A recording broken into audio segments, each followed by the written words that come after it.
आप सभी वैष्णव को श्री हरिवंशी श्री सद्गुरुदेव भगवान की जय हो। आप सभी संतों, रसिकों, प्रेमियों, भक्तों की जय हो। आज हम महाराज की कृपा से, उनके श्री चरणों के बल से, श्री चरणों के आश्रय से श्री सनकादिक जी की कथा श्रवण कर, मनन और चिंतन कर अपने हृदय में, अपने आचरण में उतारने का प्रयास करेंगे। श्री सनकादिक जी, सनक, सनंदन, सनातन, सनत कुमार और सनत सुजात, ये पांचों ही ब्रह्मा जी के मानस पुत्र हैं। कहीं कहीं सनत कुमार और सनत सुजात को एक मानकर चार ही कहा गया है। कहते हैं कि जब ब्रह्मा से 5 पर्वों वाली अविद्या दूर हो गई, तब ब्रह्मा जी ने अपनी शक्ति के साथ निर्मल अंतःकरण होकर इनकी सृष्टि की। ब्रह्मी शक्ति ने इन्हें संपूर्ण विद्या, उपासना पद्धति और तत्व ज्ञान का उपदेश किया। इन सब के अध्ययन, तपस्या, शील स्वभाव एक से ही है। इनमें शत्रु, मित्र तथा उदासीनों के प्रति भेद दृष्टि नहीं। सर्वदा 5 वर्ष की अवस्था वाले बालकों की भांति ही ये विचरते रहते हैं। संसार के द्वंद्व इनका स्पर्श नहीं कर पाते। रात दिन भगवान श्री कृष्ण के नाम का जाप किया करते हैं। हरि शरणम मंत्र तो इनके श्वासों के साथ साथ चलता रहता है। इसी से ये सदा बालक रूप रहते हैं। इन्हें भगवान की लीला सुधा पान करने में इतना आनंद आता है कि प्रायः शेषनाग के पास जाकर पूछ पूछ कर उसका रसास्वादन करते रहते हैं। इनका एक क्षण भी भगवान के चिंतन बिना नहीं बीतता।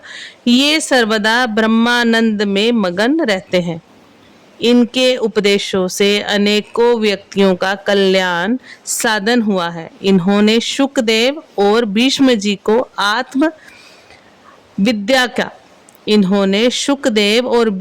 को अध्यात्म विद्या का सदुपदेश प्रदान किया है। महाराज पृथु जी ने भी, जो कि भगवान के एक अंशावतार हैं, महाराज पृथु ने जो कि भगवान के एक अंशावतार हैं, इनसे ही भागवत सदुपदेश ग्रहण किया। इन्होंने प्रलय के कारण पहले कल्प के भूले हुए ज्ञान का ऋषियों के प्रति उपदेश किया। महाभारत में सनत सुजात मुनि ने धृतराष्ट्र को बहुत सुंदर उपदेश दिए हैं। उद्योग पर्व का एक महत्वपूर्ण अंश ही सनत सुजातीय के नाम से प्रसिद्ध है। इस सनत सुजातीय पर भगवान श्री शंकराचार्य कृत एक संस्कृत भाष्य भी है। कभी कभी ये लोग स्वयं परस्पर भगवत चर्चा किए करते हैं। किसी एक को वक्ता बना लेते हैं और दूसरे सब श्रोता बन जाते हैं। इस प्रकार बड़े मर्म की बातें होती रहती है। श्री भागवत जी की वेदस्तुति एक ऐसे ही अवसर पर कही गई है। श्री सनंदन जी को प्रवचनाकार बनाकर बाकी लोग श्रोता बन गए। श्री सनंदन जी को प्रवचनाकार बनाकर बाकी लोग श्रोता बन गए। इस प्रकार एक बड़े जटिल प्रश्न का उत्तर संसार को मिल गया कि वेदों में भगवान का वर्णन किस प्रकार होता है। भगवान से अतिरिक्त वस्तु का निषेध करते हुए वेद अंत में किस प्रकार भगवान में परिसमाप्त होते हैं। इस उपदेश में इस बात का अत्यंत विशद वर्णन हुआ है। भगवान के भक्तों, जीवन मुक्तों, सिद्ध संतों के संसार के कलुषित विकार काम क्रोध आदि होते ही नहीं है, ना ही हो सकते हैं। फिर भी कभी कभी संतों के जीवन में भी भगवत इच्छा से लीला रूप में ये बात देखी जाती है। देखने वाले लोग अपने कलुषित हृदय के कारण भ्रमवश महात्माओं की लीला को ना समझकर उनमें काम क्रोध की कल्पना कर बैठते हैं। बहुत ही सुंदर बात है। फिर से हम श्रवण करते हैं। भगवान के भक्तों, जीवन मुक्तों, सिद्ध संतों में संसार के कलुषित विकार काम क्रोध आदि होते ही नहीं है, हो सकते ही नहीं है।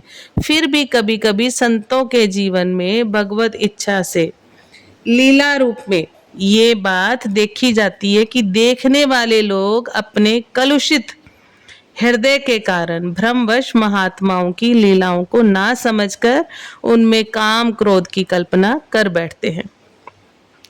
उनकी इन लीलाओं के द्वारा जगत की हानि न होकर लाभ ही होता है। इनके संबंध में श्री पुराणों में एक ऐसे ही प्रसंग का वर्णन आता है।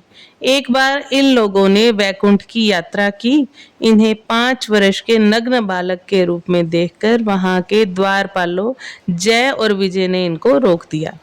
इस पर इन्होंने डांटते हुए कहा कि भगवान के नित्य धाम सतत्व के स्वराज्य में ये विषमता उचित नहीं है।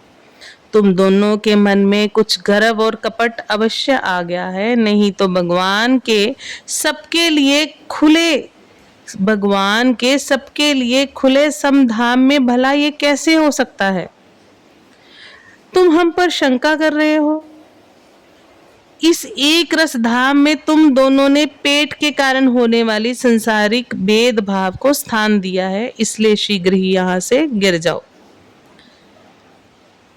यद्यपि संतों में इस प्रकार का आवेश होना असंभव है, फिर भी भगवान की ऐसी ही इच्छा थी कि वे इन्हीं मुनियों को निमित्त बनाकर जगत में आना चाहते थे। कहाँ तो उनका स्थान और दर्शन इन मुनियों के लिए भी अगम्य था, और कहाँ वे बंदर बालू आदि के लिए भी सुलभ हो गए। भगवान गांव के ग्वालों के बीच तक में आए, इन मुनियों को निमित्त बनाकर अपने को सुलभ कर दिया। भगवान ने स्वयं आकर इनकी स्तुति की, ब्राह्मणों की महिमा गाई, प्रसन्नता प्रकट की। तब इन्होंने मुक्त स्वर से कहा, हे प्रभु, हमें तो उचित अनुचित कुछ जान नहीं पड़ता।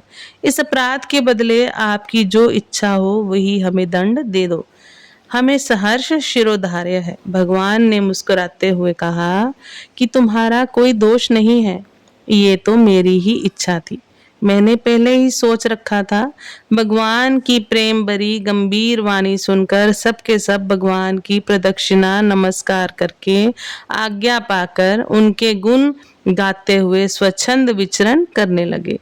यद्यपि ये सनकादिक सबके सब नित्य सिद्ध और निरंतर परमार्थनिष्ठ हैं, तथापि संसार में गुरु शिष्य परंपरा के स्थापन के लिए क्रमशः बड़े भाइयों को छोटों ने गुरु के रूप में माना था। विधिवत उनसे दीक्षा लेकर श्रवण मनन आदि किया। आज भी वे कहीं गुप्त रूप से विचरण करते हैं। संभव है कि कहीं हमारे पास भी हों, परंतु हमारा ऐसा सौभाग्य कहाँ है कि उनके दर्शन से अपना जन्म सफल कर सकें। उनकी कृपा ही वांछनीय है। बहुत ही सुंदर कथा है श्री सनकादि जी की, और बहुत ही सुंदर सूत्र है जो हमें गुरु कृपा से मनन और चिंतन कर आचरण में उतारना चाहिए कि उनके हर श्वास पे प्रभु का नाम सिमरन होता है। उनके हर श्वास पे प्रभु का नाम सिमरन होने से जब वो प्रभु के धाम गए नित्य धाम में, तब उनको द्वारपालों ने रोका, लेकिन देखो प्रभु उनको आके कह रहे हैं कि ये मेरी इच्छा थी, आपका इसमें कुछ भी दोष नहीं है, ये मेरी इच्छा थी। तो समझ में आता है कि श्वास पर श्वास अगर हमारा जप चले तो हम गुरु कृपा से गुरु चरणों के आश्रित होकर हम भी प्रभु के अंश हैं ही, हम प्रभु के निज पार्षद होकर उनकी सेवा में रत हो सकते हैं। देखो प्रभु कहाँ तो किसी के लिए जल्दी सुलभ नहीं होते, तो कहाँ प्रभु बंदरों में, वानरों में, बाल ग्वालों में, कहाँ कहाँ प्रभु ने आके सबके साथ अपनी लीला की। प्रभु सबके लिए सुलभ हो गए। तो कितनी कृपा है हम पर कि हम भक्तों का श्रवण कर रहे हैं, भक्तों के प्रसंग, भक्तों की कथाओं का श्रवण कर रहे हैं। महाराज जी कहते हैं उनकी कथा का, उनकी भक्ति का छठा भाग हम सबको मिलता है। तो बात छठा भाग की नहीं, बात ये है कि हम निरंतर नाम जाप कर पाएं, उनके चरणों के बल से, संतों के, भक्तों के चरणों के बल से हम निरंतर नाम जाप कर पाए, ऐसी ही हम उनके श्री चरणों में याचना करते हैं। और कथा के आखिरी लाइन बहुत ही शब्द बहुत ही सुंदर हैं कि वो सनकादि जी आज भी गुप्त रूप से विचरण करते हैं। संभव है कि कहीं हमारे पास हों, परंतु हमारा ऐसा सौभाग्य कहाँ है कि उनके दर्शनों से अपना जन्म सफल कर सके। ये बहुत ही सुंदर बात है कि वो आज भी गुप्त रूप से विचरण कर रहे हैं और संभवतः कहीं हमारे पास ही हो। तो महाराज श्री हमें समझाते भी हैं कि नाम वाणी जहाँ श्याम श्यामा तहाँ। अगर हम संतों को रोज स्मरण करें, उनका स्मरण कर उनके चरणों में दंडवत करें, नमन करें और उनसे याचना करें कि हे प्रभु, आप हमें ऐसा सौभाग्य प्रदान करें, ऐसी हम पर कृपा करें कि हम भी निरंतर नाम जाप करके अपने मनुष्य जन्म को सार्थक करके इस आने जाने के 84 लाख योनियों के चक्कर का भेदन करके सदा के लिए अपने प्रभु के, अपनी लाडली के, अपने लालजू के श्री चरणों में सदा के लिए उनके सेवा में, उनके श्री चरणों की सेवा में रत हो जाए। आप सभी वैष्णव जन को श्री हरिवंशी श्री सद्गुरुदेव भगवान की जय हो, श्री भक्तमाल जी की जय हो, श्री सनकादि जी की जय हो। जय जय श्री हित हरिवंश, जय जय श्री राधे श्याम।